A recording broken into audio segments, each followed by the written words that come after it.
To a 2003 Acura that's a little bit different from most 2003 Acuras. That's because this 2003 Acura costs $125,000.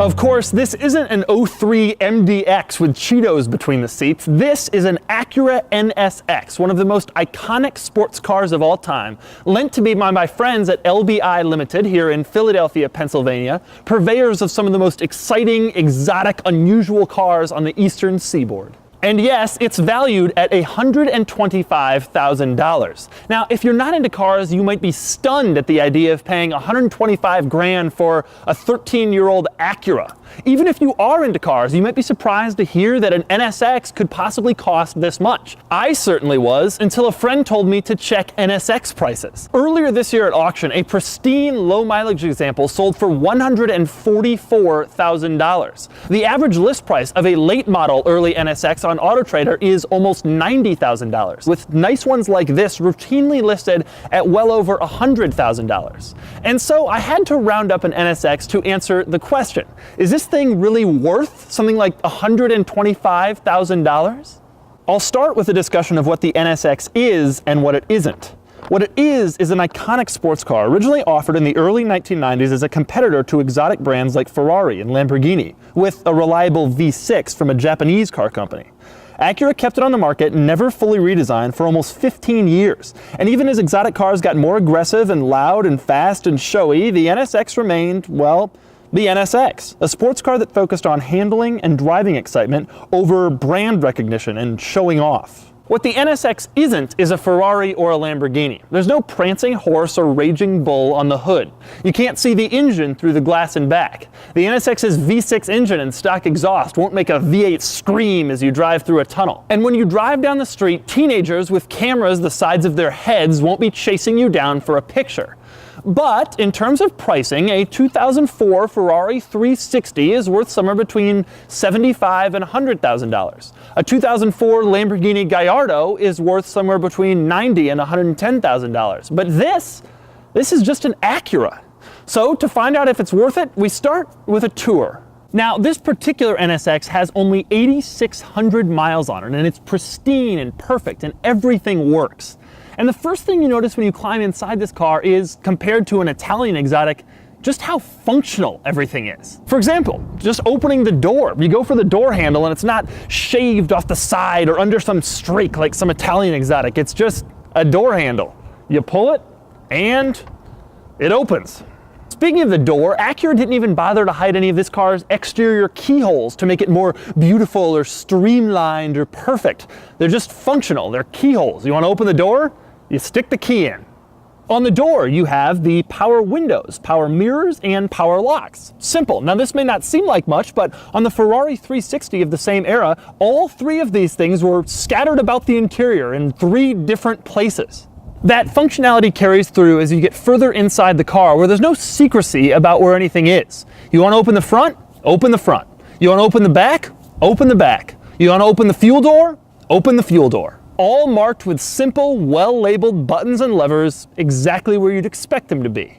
And there are 2 other incredible functional items inside. Number 1, this car has cruise control. It's hard to even explain how crazy that must have been in the 1990s for an exotic mid-engine car. No Ferraris, no Lamborghinis had cruise control until only a few years ago. Even crazier, Acura was so committed to this thing's functionality that they gave it cup holders. This is an exotic mid-engine sports car with cup holders. I don't think Ferraris even today have cup holders in them. Another crazy interior function. The clock in most cars doesn't work when the car is off, obviously. In this car, if you push the display button, even when the car is off, it shows you what time it is. Could you imagine that happening in a Ferrari? In a Ferrari, you're lucky if the clock is displaying the correct time, even when the car is on. More Acura function. In a traditional exotic car, they go to great lengths to hide the antenna, to make the car as beautiful and as perfect and as artful as possible. In the NSX, turn on the radio, and it just pops right up. Even the engine cover of this car is functional. Open up the little thing on top of the engine cover and you can stick the Targa roof. Or if you have the Targa roof on, you could place stuff here to store it on top of the engine. It's that functional.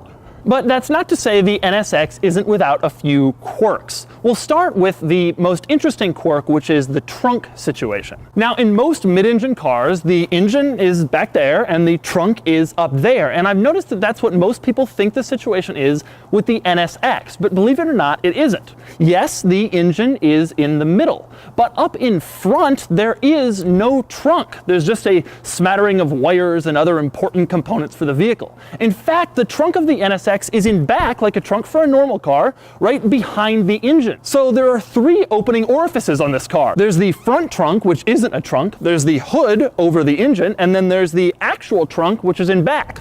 It's kind of strange. Another kind of weird quirk about this car, right above the window switches and the mirror controls, you have your own personal air conditioning vents, which function just like air conditioning vents in any other car, except they're on the doors. Also, there are a couple of sort of strange buttons in the interior, one of which is the hazard light switch, which is sort of on a little growth out from the steering column, strangely enough. And then there's a little light on the cassette player that says clean. Is that for cleaning your cassettes? Is it so functional that it will clean your cassettes? And so that's the tour, and now it's time for the most important part, the road test. Of course, for more of my thoughts on how the NSX drives, click the link below to check out my column on autotrader.com/oversteer, where I go into a lot more detail on my driving experience in the NSX. All right, we're driving the NSX for the first time. I've never driven an NSX before in my entire life. Oh man. Well, so the first thing you notice is that you're really close to the road. In fact, aside from about 6 inches of bodywork in front of you, you can't see anything else. It's like you and the road. It really feels almost race car-y in that sense.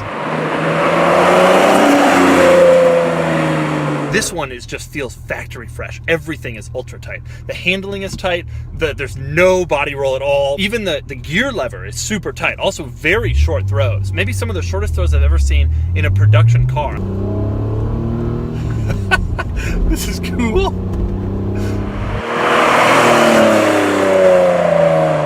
Boy, the ride is not so great. But then again, if you're buying a car like this and you're complaining about the ride, then I don't need you viewing my videos.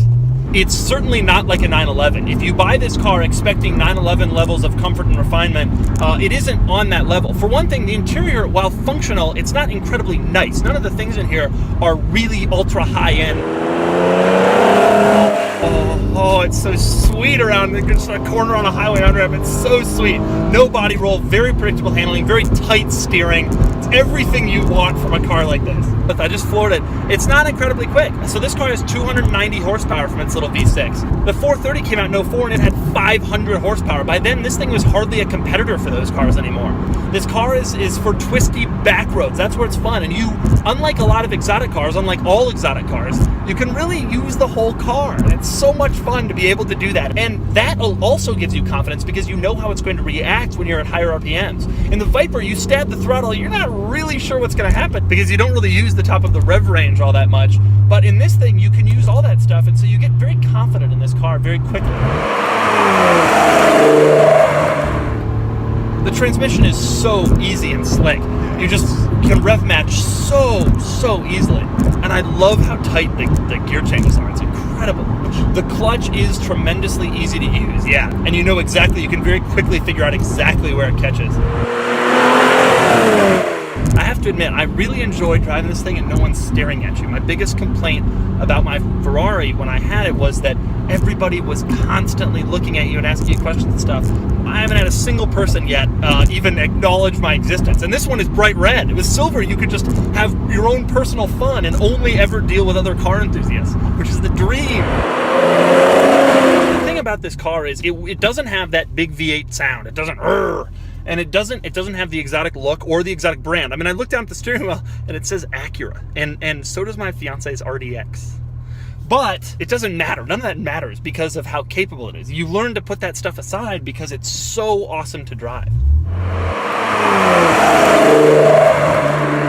So is the NSX worth $125,000? Well, worth is a very subjective concept, and it means a lot of different things to a lot of different people. There are going to be people who watch this video and say there is no way they'd pay 125 grand for an Acura when they could get a Ferrari or a Lamborghini, and that's fine. The NSX is for a special type of person. The kind of person who wants to get up on a Sunday morning and take some great back roads without worrying that they might encounter mechanical trouble, or worrying that they might get noticed and stared at and filmed in a vertical video that will later go on YouTube, or worrying that they might press the gas pedal too hard and fly off the road. Truthfully, I'm not sure if any of these cars are really worth $125,000, but I will say this, if it was up to me, I would much rather have the NSX than a Ferrari 360 Modena or a Lamborghini Gallardo. It's that good.